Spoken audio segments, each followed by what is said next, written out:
Good evening, visitors. Welcome to the Australian War Memorial's Last Post ceremony. My name is Jenny Halpin, and joining us today from the Australian Army is Major Amy Duncan. This evening, we are honoured to acknowledge former Governor-General of the Commonwealth of Australia, General the Honourable David Hurley and Mrs Linda Hurley, and former Secretary of Defence Duncan Lewis, accompanied by fellow members of the Royal Military College Duntroon graduating class of 1975 and member of the Council of the Australian War Memorial, Dr Susan Newhouse. We also warmly welcome Officer Training Unit Skyville, Class 1 of 1965 reunion delegation, and Army Officer Cadet School, Portsea, Class of 1975 reunion delegation. As always, we welcome the veterans who have served, those that are still serving, and the families that love and support them. The live stream of this ceremony is made possible by the Returned and Services League of Australia and the RSL and Services Clubs Association. We welcome members who are watching the broadcast of this ceremony across Australia. During this evening's ceremony, wreaths will be laid at the base of the Pool of Reflection by visitors to the memorial and students on behalf of Ashdale Secondary College visiting from Darch in Western Australia. Now, if you are able, could I please invite you to stand and join in singing the National Anthem.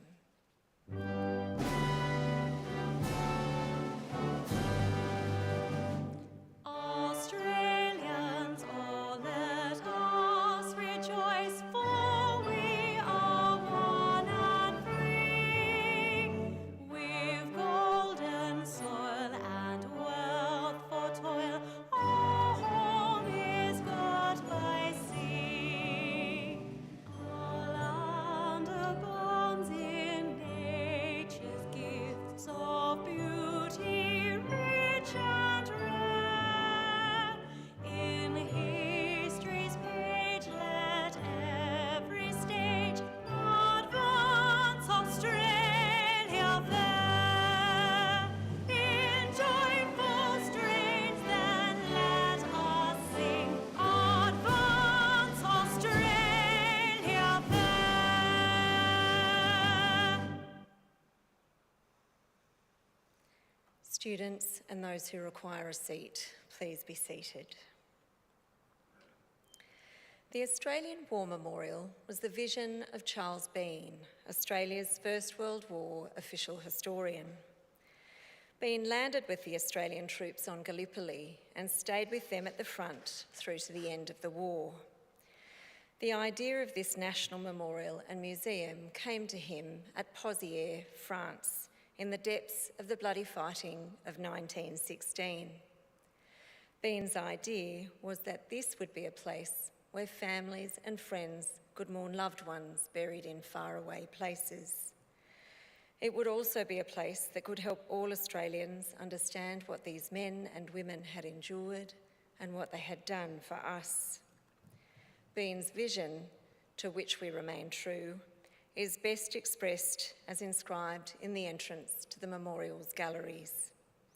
Here is their spirit, in the heart of the land they loved, and here we guard the record which they themselves made. Tonight, we will read the story behind just one of those on the Roll of Honour, which lists the names of more than 103,000 men and women who have given their lives for us in war and on operations for more than a century. But first, we present a lament, Flowers of the Forest. Wreaths or floral tributes will now be laid at the base of the Pool of Reflection.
Today we remember and pay tribute to Lieutenant William Hugh Hamilton. William Hamilton was born on the 24th of May, 1894, in Natimuck, Victoria. He was the only son of grocer Robert Hamilton and his wife Margaret. William spent his early years in Western Australia attending Perth's Boys High School. His father later relocated to Victoria and settled in Ballarat, where William continued his schooling. He went on to train as a school teacher and began working at Mount Pleasant State School. He also developed an interest in the military and applied for officer training at the Royal Military College Duntroon in Canberra. Having passed the entrance exam, he was accepted and began training in March 1912. He was about to begin his third year of the course when the First World War broke out in August 1914. Hamilton was among those Duntroon officers who were graduated especially to join the Australian Imperial Force. He was granted his commission in November 1914 and attached to Delta Company of the 14th Battalion with the rank of lieutenant. He embarked for active service less than a month later, leaving Melbourne in December on board the troop ship Ulysses. After several weeks at sea, Lieutenant Hamilton and his men arrived in Egypt, disembarking on the 31st of January 1915. They proceeded to their camp to continue training in preparation for an attack on the Dardanelles. When the Allies began landing on the beaches of Gallipoli on the 24th of April 1915, Hamilton's battalion remained on board ships at sea where the men assisted the wounded. They went ashore the following day, landing at Anzac Cove under heavy fire from rifles and artillery. They remained on the beach for the evening, where they took cover before moving up to positions around Courtney's Post the following day. They encountered heavy fighting as Turkish forces attempted to push them back towards the beaches. After repulsing multiple attacks, the 14th Battalion was able to dig in and establish a defensive position. The fighting continued into May as Allied forces failed to progress their front line in the face of stiff resistance from the enemy. They experienced ongoing raids on their trenches, shelling as well as fire from Turkish snipers. Hamilton was in the front lines with his men on the 18th of May 1915, when the enemy began shelling their position in Monash Valley. Between daybreak and 10 a.m, more than 28-inch shells were dropped on their lines, causing casualties and damage to their trenches. By the end of the day, more than 40 shells had been fired on their position before they were forced to repulse another large attack. The Turks rushed Allied lines again and again before making their way into the trenches, at which point Lieutenant Hamilton was killed in action. His commanding officer, Major Rankin, later wrote of their experiences of the 18th of May. We received a terrific bombardment from the Turks, which lasted nearly all day.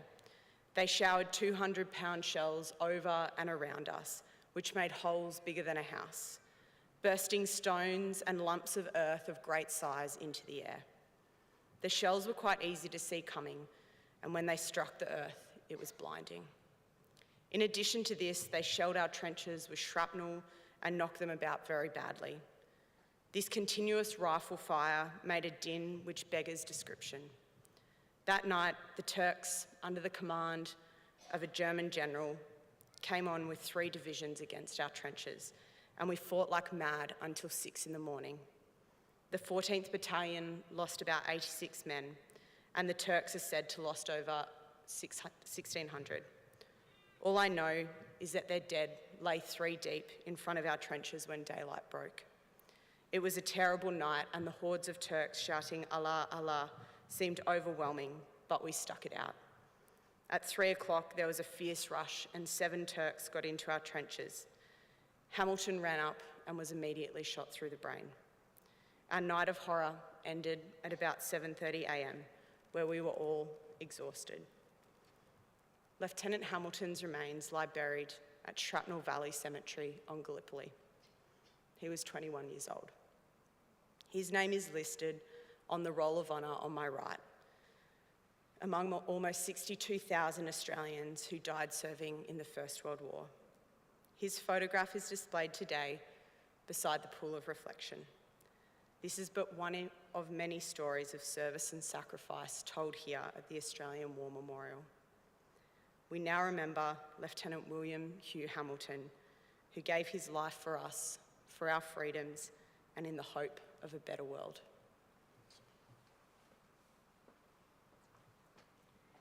Please stand for the reading of the Ode and the sounding of the last post.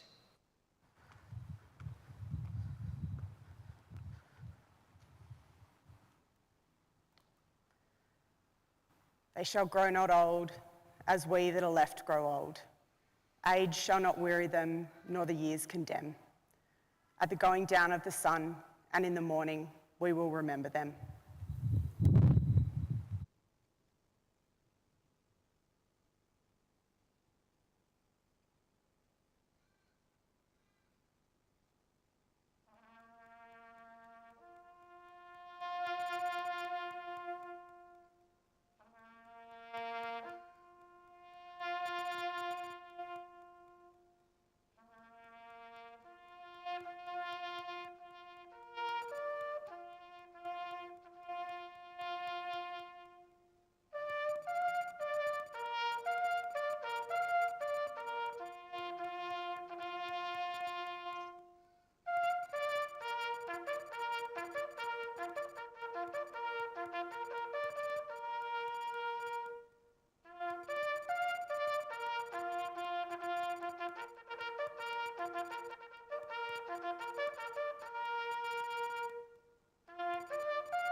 Lest we forget.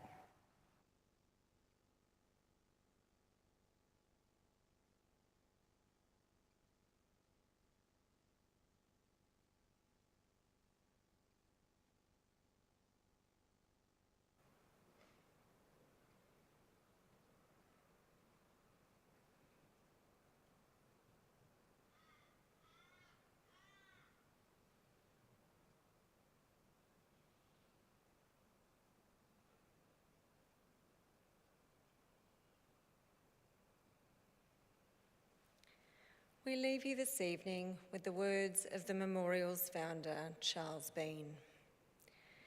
Many a man lying out there at Pozieres or in the low scrub at Gallipoli, with his poor, tired senses barely working through the fever of his brain, has thought in his last moments, well, it's over.